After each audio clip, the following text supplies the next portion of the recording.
Tyson Ngubeni joins us now via Skype. Tyson, I was actually just thinking about my own name sometimes. Tepiso, Sfiso, believe it or not, I've been called Russell as well.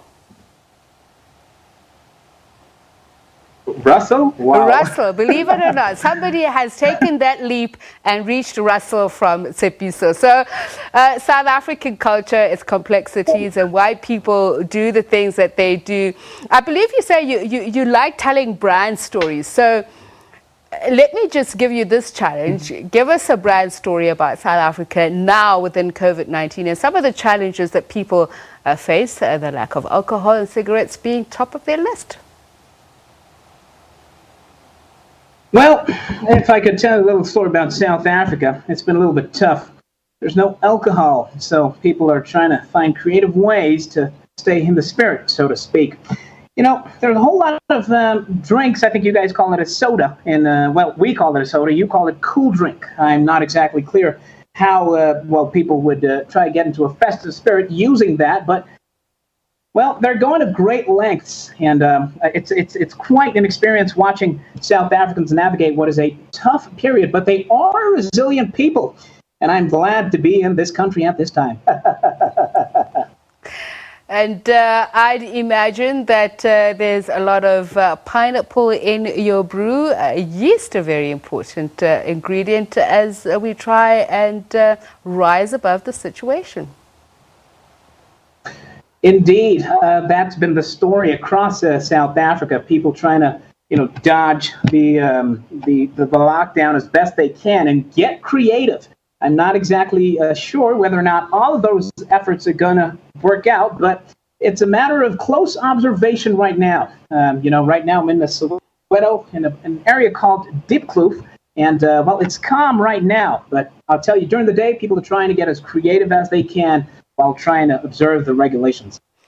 So just tell me, Tyson, take us through the workings of your mind and how you came across this alter ego, Bob O'Connor, and why you thought it was important to unpack, especially how we see things. I saw your video about Fed Cooks, for instance, and I chuckled. I think a lot of people can relate to that and also relate to how you would explain it to a foreigner, what exactly that is.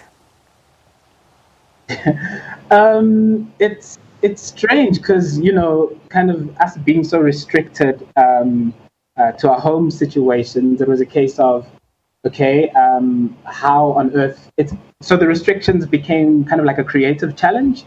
And then there was some folks from church who wanted to do like a live stand-up thing on Facebook. But then I said, I think I'm probably better at skits like right now. And then the first thing I literally looked at was like the wall on the side of the house, the stop nonsense. And the question was, how would a foreigner kind of explain this? And sometimes with foreign correspondents, they tend to speak with an authority sometimes that doesn't necessarily reflect like a South African viewpoint. So I went in with that mindset, and then it just spiraled from there. And if one were an alien looking down at South Africa, what would you say are some of our greatest peculiarities? And I'd like you to please tell that story within character, within the correspondent point of view. Well, there are some great peculiarities here. If you're arriving in South Africa for the first time, you're likely going to get lost, because when people give you directions, they're not going to tell you about a traffic light. I got lost myself because I kept on, taking the wrong turn, and then they told me it's not a traffic light, it's a robot. And also, once you're in the townships, particularly, you're not talking about your neighbor on the one side, but they call it a back opposite. And it's terminology that we've never really, come to terms with. As foreigners really visiting South Africa. So you've got to get to grips with the language, and then I think you'll survive. And I'm wondering what story you would tell about cravings for mala le mogodu tripe, which some people have found themselves having. I think all the things that we identify with being as how you almost feel like they're just restricting you from that.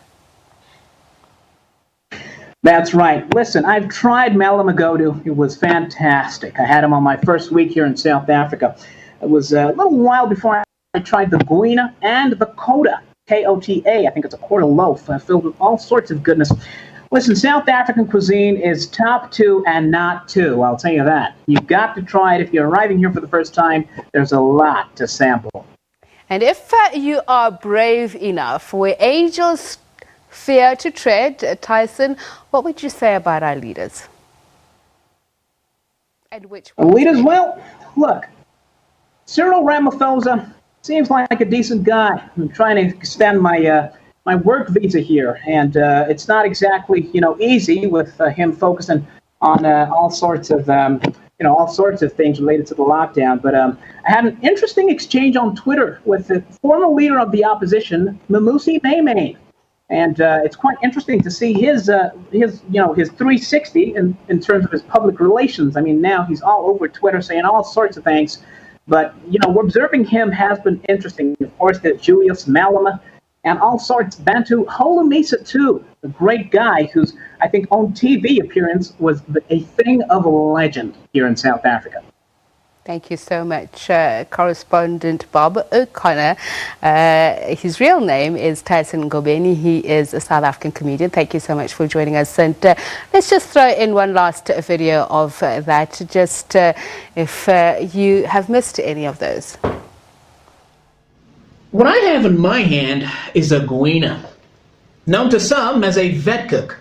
And to be clear, that has nothing to do with an animal doctor in the kitchen. It's a bona fide culinary classic.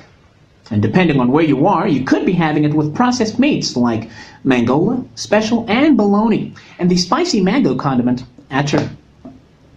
You can also enjoy them with mincemeat. It's fantastic with black coffee, or similar DJs. Now, with black coffee or black tea in winter, so impactful is this to South African culture that we now speak of a DJ Vet Cook versus Mahuda, or the TV sensation Vet Cook Palace. It's getting cold. Before you go, I'll wrap this up like the sportscaster Robert Mirawa. Quim! Shillelagh. Back to you in studio. Thank you very much, Tyson, South African comedian.